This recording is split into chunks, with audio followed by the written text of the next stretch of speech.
À 6h15, nous ouvrons le kiosque d'Europe 1. Thomas Soto. Le kiosque d'Europe 1 et toutes ses plumes, Marion Calais pour les régions, Jean-Philippe Ballas pour la presse internationale, Axel de Tarlet pour l'écho et Eva Rock devant la télé. Bonjour à tous. Bonjour Thomas.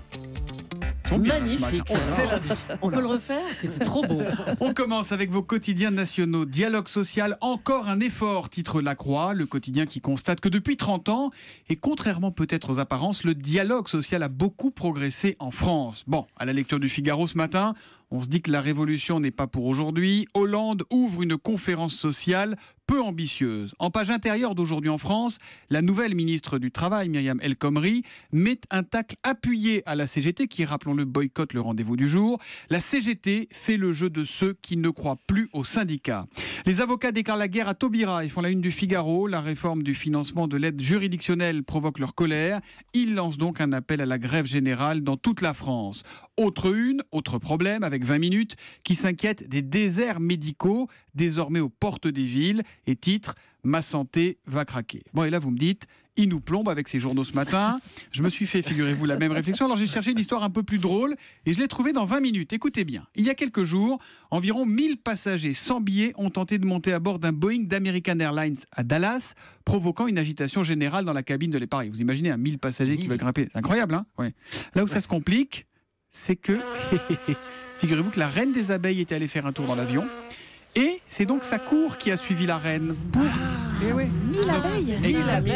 La reine et tous les saints derrière. Incroyable, hein? Et pour déloger le royal intrus, une équipe spéciale a été dépêchée. Il a fallu 1 heure pour faire sortir tout ce petit monde. L'histoire ne dit pas cependant s'il y avait du miel sur les plateaux repas. Oh là là, mais quelle belle histoire. Hein, c'est incroyable, hein, c'est bouleversant. Vous pouvez la réécouter sur europe1.fr ou la mettre en boucle en sonnerie de téléphone si vous voulez. À la une des régions, Marion Calais, quelles sont les unes qui ont tout particulièrement attiré votre regard ce matin? Je me suis mise au diapason, Thomas, des histoires anti-blues. Alors du coup, Nord Littoral qui assure qu'on peut être heureux à Calais. Des habitants viennent en tout cas de créer une page Facebook pour prouver qu'il y fait bon vivre. Autre sujet anti-sinistrose, le sacre européen des volleyeurs français. Ah ça, oui, quand même. C'est à la une de l'Alsace. Je dois vous avouer que c'est à peu près tout. Cela dit, le sujet en première page de Vosges Matin a beau ne pas faire sourire, il n'en est pas moins intéressant autour de ces élus qui démissionnent. Ils sont nombreux dans le département à jeter l'éponge, un peu plus d'1 an après les municipales. Ras-le-bol notamment face à la complexité administrative. L'histoire du jour, Marion, vous l'avez choisie dans Ouest France, c'est celle d'un usurpateur assez audacieux, il faut bien le dire. Du genre qui ne doute de rien. Mercredi dernier, 22h, fin de repas dans un restaurant de Rennes. Un client dévoile une carte tricolore assurant qu'il est magistrat et qu'il va réaliser un contrôle. Il demande carrément au patron de fermer l'établissement, d'annuler les réservations. Il lui fait vider les frigos, 1 000 € de nourriture perdue au passage. L'inspection s'éternise comme ça jusqu'à 1h30 du matin.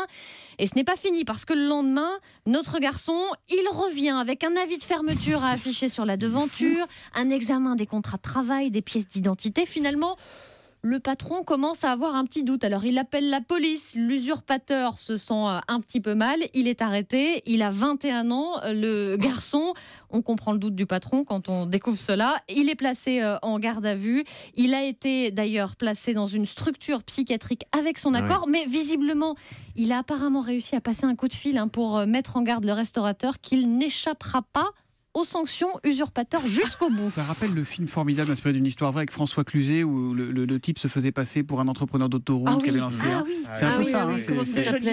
C'est cinématographique ce matin dans Ouest France. La presse internationale, Jean-Philippe Ballas, on ouvre ce matin l'album Souvenirs des réfugiés. Oui, ils vous racontent leur vie d'avant la guerre, avant la fuite. C'est une belle idée qu'a eu l'hebdomadaire allemand Die Z, repris chez nous par le site d'Info Slate.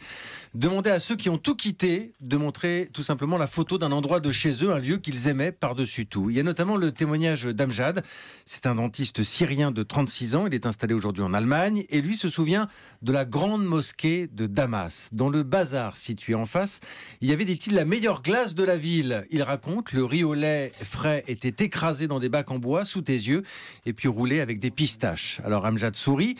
Mais il est triste aussi parce qu'il n'a rien emporté, pas les albums de famille, il n'a plus les photos de son enfance et il dit tout simplement « Je ne pourrai jamais montrer à mon fils ce que j'ai vu quand j'étais petit garçon ». Alors il y a d'autres histoires dans cet article, d'autres villes, les images de la place Tahrir, notamment à Bagdad, avec Oussama. Lui aujourd'hui il est traducteur en Suisse et il se souvient des cafés où l'on buvait du thé dans les années 90, les livres qu'on échangeait, toute la diversité culturelle de l'Irak, dit-il, qui se concentrait sur cette seule place. Et c'est ce qu'on retient de cet article parce que c'est vrai qu'on finit par imaginer que la guerre, finalement, a toujours fait partie du décor à Bagdad, à Damas, en Érythrée, comme un état permanent.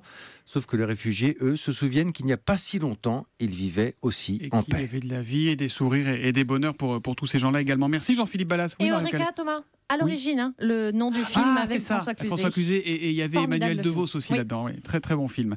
Axel de Tarlet, retraite, ce qui change pour les salariés du privé, c'est la une des Échos et ça vous a mis dans tous vos états ce matin. Exactement, moi j'ai décidé ce matin d'être un petit peu technique. Alors on va dire quand même, on va essayer de dire des choses simples. Donc cet accord de vendredi concerne tous les salariés du privé, ce qui fait pas mal de monde. Jusqu'à présent, les salariés du privé avaient le droit de partir à la retraite à 62 ans. Eh bien, depuis vendredi, ce sera 63 ans. En fait, si, vous pouvez toujours partir à 62 ans, mais vous allez avoir ce qu'on appelle une petite décote qui va représenter sur l'ensemble de votre retraite 2 à 6%. Donc le chiffre qu'on donne, c'est si vous devez partir à la retraite par exemple avec 1 300 € par mois et que vous décidez de toujours partir à 62 ans, vous aurez plus que 1 250 € par mois, vous voyez, 50 ans. Et à l'inverse, si vous à 63 ans, là vous pouvez partir et vous décidez de travailler un an de plus parce que vous aimez bien ça, là on va vous donner un petit avantage, 10% de plus si vous pareil, travaillez. c'est pendant 2 ou 3 ans, pas non, plus. Oui, alors tout ça reste à définir parce que cet accord doit encore être techniquement validé sur les chiffres d'ici 30 ans. Alors là, j'ai dit des choses. C'est pas technique votre truc, c'est simple. Oui, alors justement, mais en fait, c'est plus compliqué. Je vous ai dit ça. Je vous ai dit ça. C'est bête, on avait tout compris. Pour pas vous perdre. Alors, je vais essayer de passer la deuxième là maintenant. Parce que quand j'ai dit qu'on pouvait partir à 62 ans à la retraite, c'est uniquement si on a cotisé tous ces trimestres. Vous savez, 41 trimestres et demi. Eh ben, depuis vendredi, c'est plus 41 et demi, c'est 42 et demi. Et je vais passer la troisième. Ce chiffre de 42 et demi, il augmente chaque année.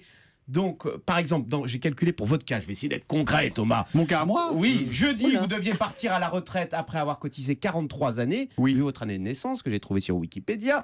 Eh bien, depuis l'accord de vendredi, il faudra que vous ayez cotisé 44 années. D'accord. Donc, vous voyez, je ne sais pas si vous avez commencé à 23 ans, ça fait jusqu'à 67 ans. Sachant que je suis né en 73 pour les auditeurs qui voudraient s'identifier un peu et partager ma douleur. Vous vous imaginez faire le kiosque à 67 ans quand même. Bah oui, c'est ça, c'est ça. Oh bah lui, il s'imagine, C'est les patrons qui voudront plus les auditeurs. Voilà, mais c'est surtout, l'idée c'est que c'est un peu à la carte. On peut partir plus tôt, mais on est un peu moins bien payé. On peut partir plus tard, mais on est un peu mieux payé. Et c'est donc à lire dans Les Échos. Merci Axel, vous savez quoi, j'ai tout compris. Merci. Voilà. Comme d'hab, il est toujours très clair, Axel. Après la retraite, on va là-haut sur W9 à 20h55 ce soir. Et oui, vous savez qu'en période scolaire, c'est place au programme pour les enfants. Alors ça commence ce soir avec ce film d'animation. C'est le 10e des studios Pixar. C'est l'histoire de Carl. C'est un vieux monsieur qui a un peu perdu le goût de vivre depuis la mort de sa femme. Alors il souriait tout le temps et puis lui, il est devenu un peu aigri. Et même quand il y a un jeune scout, Russell, lui propose de l'aide, lui, il bougonne. Avez-vous besoin que je vous rende un service aujourd'hui, monsieur ? Non. Je peux vous aider à traverser la rue ? Non. Je peux vous aider à traverser votre jardin ? Non. Alors, je peux vous aider à traverser votre couloir ? Non. Mais il faut bien que je vous aide à traverser quelque chose, moi. Non, je n'ai besoin de rien. Est-ce que vous avez reconnu la voix du vieux monsieur ?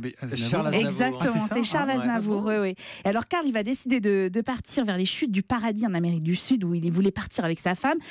Disons plutôt, il veut s'envoler à bord de sa maison qui est tractée par des milliers de ballons. Et il pensait qu'il était au milieu des nuages, tranquille, sans personne autour. Dommage, devinez qui est là ? Pitié, laissez-moi entrer. Non. D'accord, allez, tu peux entrer.